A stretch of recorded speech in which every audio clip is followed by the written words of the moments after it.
Howdy, and welcome to Slasher Interrupted by SOFTERROR Interactive, which is the combination of Freya Campbell on writing and music and Dana Holdampf on art and scripting. The download link is in the description. It's available for $2 American via that link, or from that link you can get to the 10 minigame collection, which has a collection of 10 minigames, which is included in, for $10. So it's your choice. It's a choose-your-own adventure, perhaps much like Slasher Interrupted. But before we start talking about this game, I'd also appreciate it if you checked out the tweet in the description to help a trans black person get some food if you're able to. I would really appreciate it if you're able to support the developer, help this trans black person out. Thank you very much if you're able to do either. I really appreciate it. So, Slasher Interrupted, it's a part of the 10 minigame collection, like I mentioned, and the 10 minigame collection is a collection of 10 minigames that are 10 minutes each that cost about $10. Now, obviously, your 10 minutes may vary. You know how it goes. Let's just read the blurb on the itch page. Slasher Interrupted is a visual novel in which you will attempt to tell a horror story whilst your girlfriends interrupt you with their own ideas.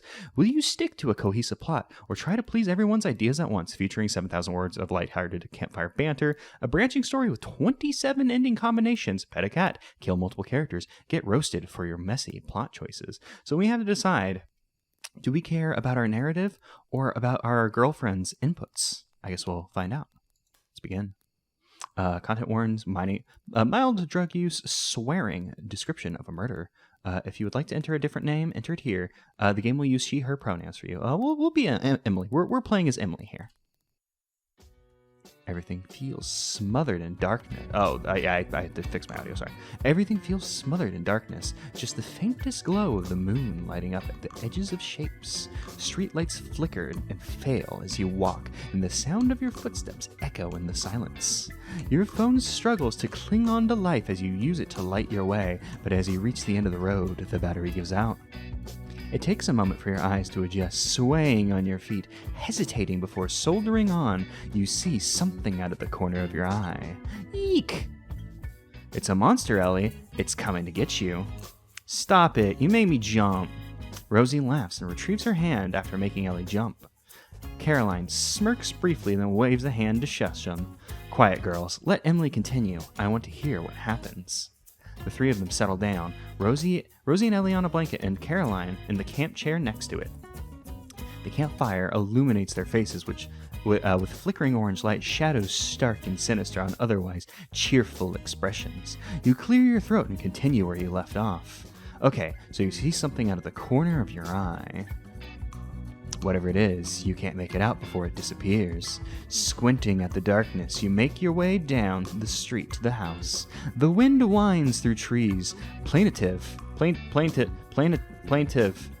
I'm not very smart, I'm sorry. Plaintive and warning, sending a chill up your spine. When you reach the gate, the outdoor light triggers and illuminates the garden. Disappearing behind a tree, you see a kitty. Haha, what? It's not gonna be a cat. What do you think it is? If it were me, it'd be like an old Halloween decoration that makes you jump. That's so lame.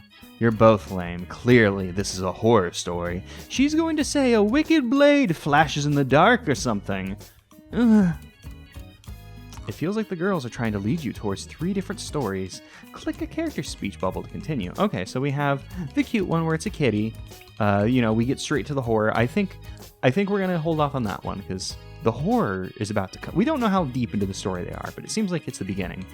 So we're going to hold off on the immediate horror. I think we do need to go one of these routes. The joint. There's just a joint out there. I'm just guessing that's I believe this was Rosie's vibe. I think I like the kitty because recently I had a kitty jump scare that I appreciated. So it's a nice ease into the actual horror where, oh, it's just a kitty. And then we can ramp up the horror from there. A tail flicks out from the tree. Yay, kitty! Oh my god. You carefully cross the garden to the tree and try to coax the cat back out. Psst, psst, psst, psst, psst. The flick of a tail appears again, cautious and quick, then a small face peeks out. Kitty. Like, she started to frown. The cat is sleek and black except for a little smudge of white on the nose. It sniffs the air before gingerly stepping forward to let you stroke it. Another gust of wind whistles through the trees, shaking the leaves, and the cat hesitates. It seems apprehensive of the house and glances towards the windows as you scratch behind its ears. Then there's a noise, and it shrinks back, hissing at something over your shoulder. When you turn to look, there's nothing there, and the cat scarpers, I guess it's like scampers. You feel a chill run up your spine, and you stand up alone in the garden, but for the feeling of being watched. You don't waste any time heading indoors. Hopefully it'll feel safer inside, familiar, warm, lockable doors. With a last quick check over your shoulder, you open the front door and let yourself in. The door closes with a creak. Oh, come on, our door doesn't creak. It does in winter. I have to put WD-40 on the hinges. You do? Just because you didn't notice doesn't mean it doesn't get done. I feel you. Yeah, Caroline. I understand 100%. The windows stick when it gets cold, too. Ahem. The three trail off quickly and let you keep talking. I didn't say it was our house. It's a house. It is totally your house you're narrating, though. You keep that quiet. Anyway. The door opens with a creak. The only sound in darkness. Perhaps someone didn't put WD-40 on it this winter. You close it and lock it against the outdoors, taking a deep breath of relief. But inside, it's weirdly quiet. You call out, "Hello?" and nobody responds. You creep down the corridor and peek into the living room. The light is on low, with quiet music playing from the stereo. Over the top of the sofa, you can see the backs of two people's heads, unmoving. A sense of dread washes over you as you step closer to the sofa to see they're dead. Nah, they're super stoned. No, they just fell asleep cuddling. Well, fell asleep cuddling is very cute, but that's not the kind of story we were telling. The kitty was a gimme. The kitty was just like, was something? No, it's just a kitty. Are they Rosie seems to be super excited about them being stoned. Is it time to jump into the horror of it? Were they murdered? Are they just stoned? I think perhaps it's time to ramp up. Maybe they were murdered. She doesn't appear happy about that, though. You glance up at Caroline and decide to pivot back to proper horror. You step closer to the sofa, and every step causes a sick feeling in your stomach to rise. When you see the figures closer, you gasp and take a step back in shock. Sprawled out on the sofa are the bodies of... You hesitate for a moment, unsure if naming actual people is too weird. Of two friends, their clothes torn and blood-stained, cut up by some vicious knife. Eek! Who's two friends meant to be? Like, just two friends of yours. Is it me and Ellie? I don't want to be stabbed. Fine, it's Jake and Amy. They came over for band practice, and now they're dead. Grody. Oh no, Jake and Amy are dead. Hey, I know you don't like them, but chill with the sarcasm. I don't actually want them dead, but stakes are higher if they're named, right? It's not like, oh no, generic friend is dead anymore. It's visceral. It'd be sad if they got stabbed. So your two named friends are dead on the sofa. That's classic Jake and Amy. You turn away from the grisly scene, horrified, your stomach turning at the sight. Anyway, here the killer could be waiting, ready to strike again. The stereo plays in the corner, ignorant of the death in the room as the next dub track cues up. You go to switch it off, but a sound in the kitchen stops you and you freeze. Something waits. You stare at the kitchen door, a grim sense of foreboding rooting you to the spot. It feels inevitable. You'll have to open it. No, run away! Grab a weapon. Fuck it, open the door. You take a few deep breaths and try to steel yourself, looking around. All you can find for a weapon is an umbrella in the corner. You pick it up and weigh it in your hands. It's flimsy, but it's something. You creep closer to the door and press your ear against it for a moment to listen. It's silent on the other side. Sinisterly so. One hand on the handle, you glance back at the sofa and swallow. Whatever's in the kitchen, you're facing it on your own. With one quick movement, you snap the handle down and push the door open to see... the killer. No, a surprise birthday party. Nah, a pizza's on fire. Well, This would be a good time for a surprise birthday party, and it feels a little too easy for it to be a killer.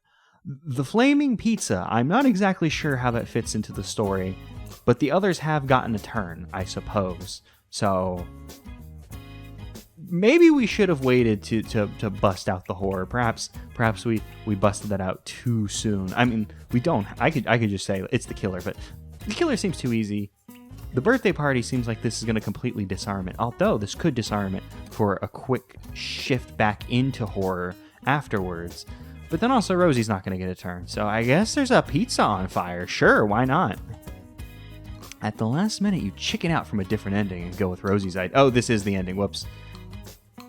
It feels kind of jarring, but whatever. The story is a lost cause by now. As you open the door, a bad smell hits your nose, and you reel backwards a step. The kitchen is filled with black smoke spilling out in clouds from the edge of the oven door. Ah, dang. You cross the kitchen, wafting smoke away from your face. You pull open the oven door. Inside is a gory mess. The blackened remains of what once was a pizza, now charred to a crisp. No! F in the chat. What does that even mean? Aren't there two people dead? They died before they could eat their pizza. See, it makes sense. The horror already happened. We're living in the aftermath. It's post-horror, Caroline. Thank you. This is so sad. It's so sad. Rosie breaks down in laughter, passing the joint to Ellie as to hold as she cackles. Caroline rolls her eyes, but you catch a glimpse of her smiling. You cough at the pizza smoke and hunt around for gloves to take it out. With the blackened disc now sat on the corner, the kitchen feels like a crime scene. The kitchen feels like a crime scene? Hey, my dead friends are sad, but a pizza is tragic. You told me off for being sarcastic about them like 2 minutes ago. Yeah, well. Rosie shrugs and Caroline rolls her eyes. Your shoulders sag as you reach the end of your story. In front of you, the campfire is dimmed a little whilst you narrated. You nudge a log further in with your foot. Well, that's it. The end. Ellie claps excitedly for a few minutes. Or a few seconds. Jesus, few minutes. Like, hey, you gonna stop? For a few seconds, beaming at you. Rosie raises her joint in applause. Kaz raises her mug of tea in appreciation. That was, a bit of a change in tone. A bit, yes. Something for each of us, I suppose. An impressively compromised story. Yeah, a cute scene, a funny scene, and a dual fucking murder. The three elements. Gasp. Jake and Amy were killed by a knife bender. And worse, the pizza was murdered too. So sad. So sad. Sadder than your two friends being stabbed? They'd be sad about the pizza too.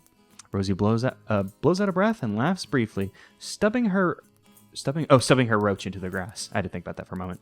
Anyway, story time over. Where's the snacks? They're in the tent. Ooh, get me some too. Rosie crawls off to fetch them, leaving Ellie to curl up in the blanket. In the camp chair, Kaz leans back and looks at the stars. Your story seems to have, well, at least entertained them a bit. Maybe you could have told it a bit more consistently. But it seemed like a good idea to try and please everyone. Kaz seems to notice you staring frustratedly at the fire and whistles quietly to get your attention. Hey, Emily, it wasn't that bad. Trying to appeal to everyone is admirable, at least. Thanks. The thought that counts, right? Mixed ending. Well, I was only going to do one story, but we can't go out on a mixed ending. Yes, Emily is good. And now we can skip through the text. Can I just hold that? No, I do have to click through. I've been using space, but I suppose I should be using the mouse since we do got to click the options. So I do want to pick, I was going to pick the kitty again, but now we're going to just do the Halloween thing. And I think maybe we'll go for Halloween thing and then double horror perhaps, or maybe we just need to stick the landing with the horror.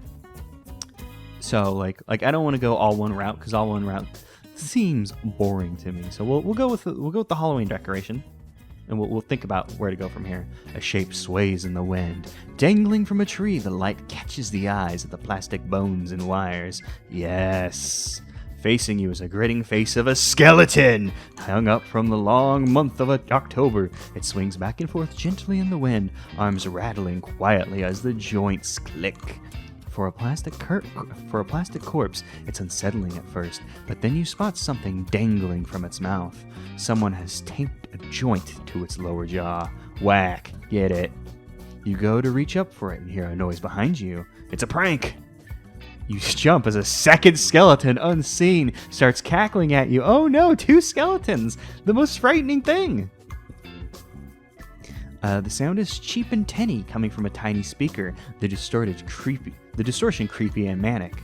It turns off after a second as you move your hand away from whatever infrared beam triggered it, but the eye sockets seem to bore into you. Between the 2 plastic skeletons, you feel unnerved. The feeling of being watched remains. You feel a chill run up your spine, and the humor of the moment doesn't quite take the edge off the adrenaline. Something makes you feel as you're not alone in the garden. You don't waste any time heading indoors. Yep, and then we've seen this part where they're going to talk about the door and the WD-40. Because no, it's not our house. It's just a house. So we're going to go inside, and we're going to find the 2 people on the couch. So we could say that they fell asleep cuddling, but I feel like we'll end up getting like a mixed result then still, because we would have gone for one of each of them, even if we land with the horror. So we'll go with that they're stoned, and then we're going to end with the horror. I mean, we could go with the murder. We could go with the murder and then another murder one.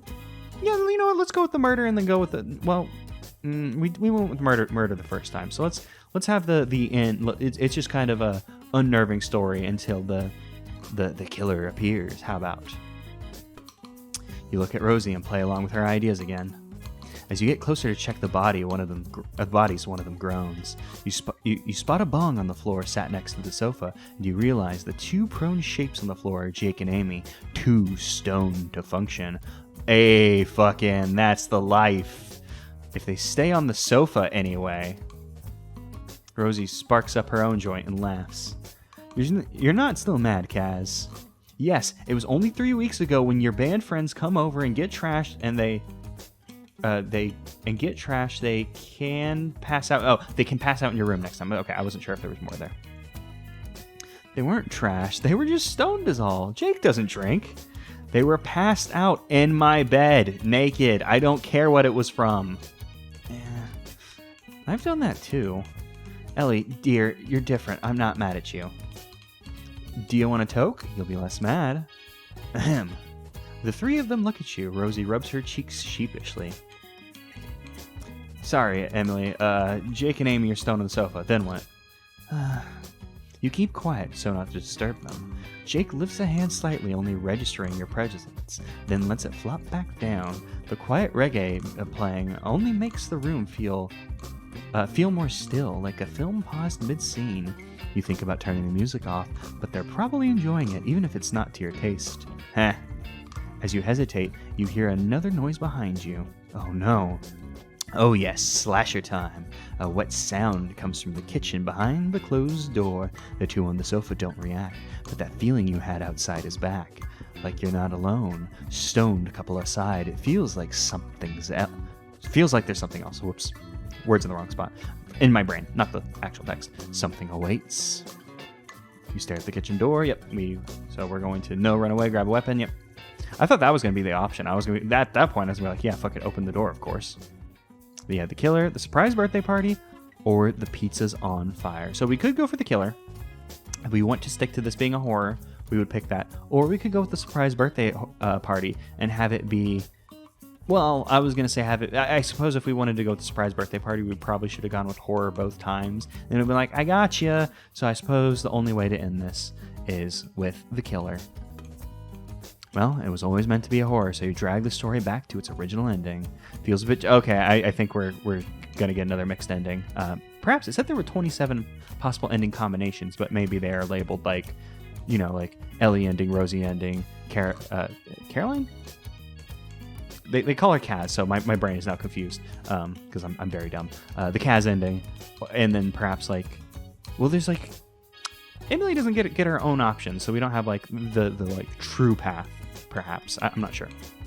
So maybe there's just a lot of ones that are labeled mixed ending. Feels a bit jarring, but whatever. We're gonna swerve it back on the rails. As you open the door, you peek around, umbrella at the ready. There, hunched over another body, a dark shape looms. Oh no. Oh yes. You only have a moment to take in the body on the floor, blood seeping out of them. Who is it? Who's dead? Maybe it's you. Rosie clutches her hands to her chest in mock pain. No, he can't be. Avenge me, Kaz. The figure looks up from Rosie's bleeding corpse. Whack. And straightens up with a dark laugh. Their long blade flicks out from their coat, the muddy fabric, shapeless and hooded, hiding their face. You brandish your umbrella in front of you, desperately stepping back as they swipe through the air. Go for the eye. Run away! You jab the umbrella forward, aiming underneath their hood. They bat it away with ease and approach you with one heavy step at a time. You swing your umbrella at them, trying to knock the knife out of their hand. They slash at it, and the flimsy end snaps off, half the umbrella dangling in a spidery mess. Chuck it and run! No, throw it at them and kick their feet out. You throw the broken umbrella at the attacker and try to kick their feet. They stumble and stagger towards you with an outstretched hand. Stepping backwards to avoid them, you back into the sofa and lose your balance. Amy briefly reacts in stupor, letting out a muffled scream. You fall backwards and your head hits the floor with a slam. Everything goes black for a second, then you wrench your eyes open again just in time to see the glint of the knife. Eek, okay, we're dead. Let's just stop there, please. Aw, it was just getting good. Your shoulders sag as you reach the end of your story. Yep, it dimmed. That's it. That's the end. She claps. We're getting our applause. Yep, we're getting our Oh yeah, it was I think it was mostly funny. A regular stoner comedy. Yeah, right. Just with a kind of left field ending. Whoops. Yeah, I just fucking died. So did we, or well, whoever's meant to be the character. It was kind of muddled who the protagonist was. I thought it was all right. It was so out of nowhere. It was a classic 1, 2, 3 misdirection. This is what I've been saying. Setup, repeat, twist. Yeah, that's what... Oh, come on. It felt like an anti-drugs advert. Kaz laughs suddenly and pats her thigh in amusement. Don't do drugs, kids. You'll get killed by a knife murderer. But the protagonist didn't, did they? Whoever we were? I guess not. Don't be in proximity to drugs? Oh, but the protagonist didn't do drugs. That's what they meant. Not didn't die, because we very clearly died. Don't be in proximity to drugs. Doesn't really work, does it? Rosie blows out a breath, laughs. Okay, yeah. Gonna go get snacks. They curl up. Maybe we could have told them more consistently. Yeah, we still had a mixed story. I mean, obviously. We could go for one full route and tell a consistent story, but that wouldn't be fun. We want to shake it up, mix it up, baby. You want to change what you're doing. I do think perhaps doing, I was going to stop there, but let's do double horror and then birthday party ending, because I think that'll be a fun way to close out the video. And we'll just. Oh, you know what? I'm stupid. There is an auto text, right? Oh, I assume that was auto text, but I guess it's not, because it doesn't seem to do anything. Okay, we've never picked the I was gonna say the murder option. I guess the Kaz option for the first one. So we'll have to read this one through. A wicked blade flashes in the dark. Nice. The glimmer of metal sets your heart beating, and you freeze on the spot as the knife disappears out of sight. When you can bring yourself to take more steps into the garden, there's nothing to be seen behind the tree. Shapes move in the corners of your vision, and you look around frantically for whatever lurks in the shadows. You shout at the darkness, challenging whoever's there to show themselves. The only reply is the wind brushing through the trees and the faintest hint of a laugh. The laughter seems to come from different directions, and you feel small and vulnerable, stood there in the garden. Clutching your dead phone to your chest, you try to make out anything in the hedges. The laughter stops, and you can't see anything but trees and bushes. The feeling of being watched and taunted sends a shiver up your spine. You don't waste any time heading indoors. Yep, and now we're heading indoors. They're going to talk about the WD-40 door, WD Doherty, and we have come inside and seen the double murder bodies, and they were listening to dubstep, it would seem. Or at least that's what it sounded like. Like, we got reggae with Rosie's option. When we picked Kaz's option, it was it said like a dub track, I think, so I assumed it was dubstep. Maybe I misunderstood. This game came out, I believe, 2020, 2021, so I don't know if dubstep is actually still a thing or not, because it's not my cup of tea, which is weird, because I do like a ton of music, but that one's just a bit much for me, to be honest. Okay, so we've gone with double murder, so it's time to end with the surprise birthday party. At the last minute, you chicken out from a different ending and go with Ellie's idea. It feels kind of jarring, but whatever. The story's a lost cause by now. I mean, it wasn't. We did double murder. It could have been... we could have stuck the landing with murder, but we didn't. As you open the door, there's a bang, and you close your eyes in shock. You raise the umbrella and feel something like patter against it. Letting your eyes open, a shower of confetti falls on you. Rosie yells, "Surprise! It's your birthday! Surprise! It's your birthday! It's my birthday! Yay!"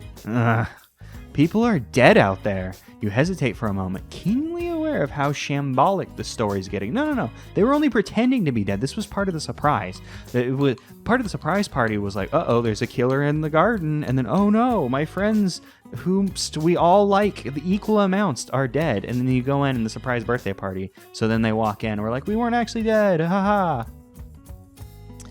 Jake and Amy come up behind you and say, "Happy birthday! The blood was fake." See, obviously. Yay, they're not dead. Caroline rolls her eyes. Happy birthday.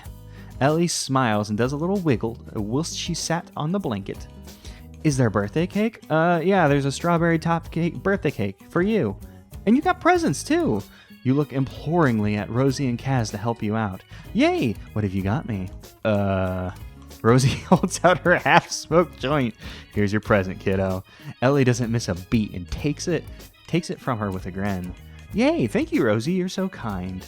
A surprise birthday. I'm glad it's not even. It's not even my birthday for a week yet. I was combining those two sentences for some reason. It's not even my birthday for a week yet. Your shoulders sag as you reach the end of the story. Yep, and we're gonna get the same end, it seems.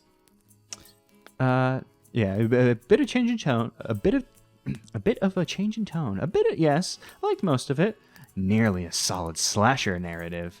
Yeah, but at least it had a little cute moment. I got a nice birthday party. You mean the birthday party my friends are dead and there's a knife guy outside laughing at us bit? But it wasn't a murderer, it was fake blood, right? Yeah, that was a total cop-out. She glances over at you, unimpressed. No, it was a surprise so I didn't find out about the party. It was definitely a cop-out, lol. Shame you couldn't commit to the party slasher horror setup.